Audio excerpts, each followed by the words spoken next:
ಮಾನ್ಯ ಮುಖ್ಯಮಂತ್ರಿಗಳೇ, ಎಲ್ಲಾ ನಿಗಮಗಳಲ್ಲಿ ಸಾಲ ತಗೊಂಡವ್ರ ಬಡ್ಡಿ ಮನ್ನಾ ಯಾಕೆ ಮಾಡಿಲ್ಲ? ಯಾಕೆ ಅಲ್ಪಸಂಖ್ಯಾತರ ನಿಗಮದ ಬಡ್ಡಿ ಮನ್ನಾ ಮಾಡಿದಿರಿ, ಅಂಬೇಡ್ಕರ್ ಅಭಿವೃದ್ಧಿ ನಿಗಮದ ಸಾಲ ಬಡ್ಡಿ ಮನ್ನಾ ಯಾಕೆ ಮನ್ನಾ ಮಾಡಿಲ್ಲ? ಅದೇ ರೀತಿಯಲ್ಲಿ ವಾಲ್ಮೀಕಿ ನಿಗಮದ ಬಡ್ಡಿ ಮನ್ನಾ ಯಾಕೆ ಮಾಡಿಲ್ಲ? ಉಪ್ಪಾರ, ಇತರೆ ಹಿಂದುಳಿದ ವರ್ಗ, ಈ ಎಲ್ಲ ನಿಗಮಗಳಲ್ಲಿ ಸಾಲ ಕೊಟ್ಟವರಿಗೆ ಬಡ್ಡಿ ಯಾಕೆ ಮನ್ನಾ ಮಾಡಿಲ್ಲ? ನಿಮ್ ಜಾತ್ಯತೀತತೆ ಅಂದ್ರೆ ಕೇವಲ ಒಂದು ಕೋಮನ್ನು ಓಲೈಸೋದು ಮಾತ್ರ ನಿಮ್ ಜಾತ್ಯತೀತತೆನಾ?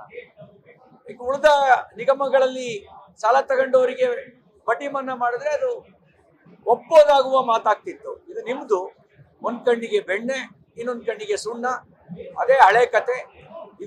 ಇದನ್ನೇ ಮತ್ತೆ ಮುಂದುವರಿಸಿದಿರಿ. 5 ಕಾರ್ಪೊರೇಷನ್ ನಾವು ಗೆಲ್ತೀವಿ. ಅದಕ್ಕೆ ಗೆಲ್ಲೋಕ್ ಬೇಕಾದಂತ ಎಲ್ಲ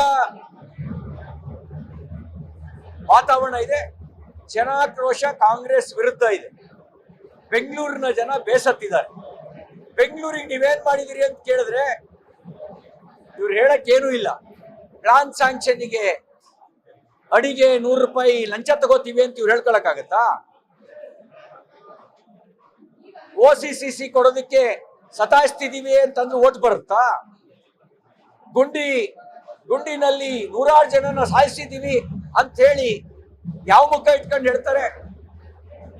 ಇದನ್ನ ಡ್ರಗ್ ಸಿಟಿ ಆಗಿ ಪರಿವರ್ತನೆ ಮಾಡಿದೀವಿ ಅಂತಂದ್ರೆ ಮುಖಕ್ಕೆ ಮಂಗಳಾರತಿ ಎತ್ತಾರೆ. ಬಾಂಗ್ಲಾದೇಶದವ್ರನ್ನ ತಗೊಂಡು ಬಂದು ಇಲ್ಲಿ ಕೂರಿಸ್ತಾ ಇದ್ದೀವಿ ಅಂತ ಹೇಳಿದ್ರೆ ಬೆಂಗಳೂರು ಜನ ಅವರು ಬೇರೆ ರೀತಿಯಲ್ಲೇ ಆಲೋಚನೆ ಮಾಡ್ತಾರೆ. ಹಾಗಾಗಿ ಈ ಭ್ರಷ್ಟ ಕಾಂಗ್ರೆಸ್ ವಿರುದ್ಧ ಎಲ್ಲದರ ತರ ನೀರಿನ ದರ ಏರಿಕೆ ಮಾಡಿದ್ರು, ಕಸದ ದರ ಏರಿಕೆ ಮಾಡಿದ್ರು, ಯಾವ್ದು ಬಿಟ್ಟಿದ್ದಾರೆ ದರ ಏರಿಕೆ ಮಾಡದೆ, ಇದ್ರ ಎಲ್ಲದರ ವಿರುದ್ಧ ಹೌಸಿಂಗ್ ಟ್ಯಾಕ್ಸ್ ಜಾಸ್ತಿ ಮಾಡಿದ್ರು. ಇದ್ರೆಲ್ಲದರ ವಿರುದ್ಧ ಬೆಂಗಳೂರು ಜನ ಬೇಸತ್ತಿದ್ದಾರೆ. ಕಾಂಗ್ರೆಸ್ ಸೋಲೋದು ಸತಸಿದ್ಧ. ಸುಳ್ಳು ಹೇಳೋದ್ರೊಳಗೆ ಸಿದ್ದರಾಮಯ್ಯನವರು ನಿಸ್ಸೀಮರು. ಸುಳ್ಳು ಮತ್ತು ಸಿದ್ದರಾಮಯ್ಯನವರು ಒಂದು ನಾಣ್ಯದ 2 ಮುಖಗಳ ತರ. ಸುಳ್ಳಿನಿಂದಲೇ ಪ್ರಾರಂಭ, ಸುಳ್ಳಿನಿಂದಲೇ ದಿನದ ಅಂತ್ಯ. ಇದು ಸಿದ್ದರಾಮಯ್ಯನವರ ದಿನಚರಿಯಲ್ಲಿ ಬರುವ ಸಂಗತಿಗಳು. ಒಂದು ವಿಶೇಷ ಕಲೆಯನ್ನ ಅವರು ಪ್ರಾಪ್ತಿ ಮಾಡ್ಕೊಂಡಿದ್ದಾರೆ. ಅದೇನು ಅಂದ್ರೆ ಸುಳ್ಳನ್ನ ಸತ್ಯದ ತಲೆ ಮೇಲೆ ಹೊಡೆದಂಗೆ ಹೇಳುವ ಕಲೆ. ಹಿಂದೆ PC ಮೋಹನ್ ಅವರು ವಿವರವಾಗಿ ಪತ್ರ ಬರೆದಿದ್ರು. ಇವರಿಗೆ ನಾನು ಕೇಳಕ್ ಬಯಸ್ತೇನೆ, ಯಾಕೆ ಮೆಟ್ರೋ ಲಾಭದಲ್ಲಿ ನಿಮಗೆ ಪಾಲಿಲ್ವಾ?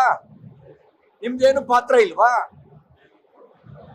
ಅಲ್ಲಿ ಅದಕ್ಕೊಂದು ಚೇರ್ಪರ್ಸನ್ ಮಾಡ್ತಾರಲ್ಲ, ಅದ್ರೊಳಗೆ ಅದನ್ನ ಅವ್ರ ಹೆಸರನ್ನ ಸೂಚಿಸೋದು ಯಾರು? ನಿಮ್ ರಾಜ್ಯ ಸರ್ಕಾರ ಏನು ಹೆಸರನ್ನ ಸೂಚಿಸಲ್ವಾ? ಇಲ್ಲಿಂದಲೇ ನಿಮ್ಗೆ ಗೊತ್ತಾಗತ್ತೆ ಎಷ್ಟು ಸುಳ್ಳು ಹೇಳ್ತೀರಿ ಅಂತ ಹೇಳಿ. ಎಲ್ಲ ವಿಷಯದಲ್ಲೂ ಸುಳ್ಳು ಹೇಳೋದೇ ಇವ್ರ ಜಾಯಮಾನ.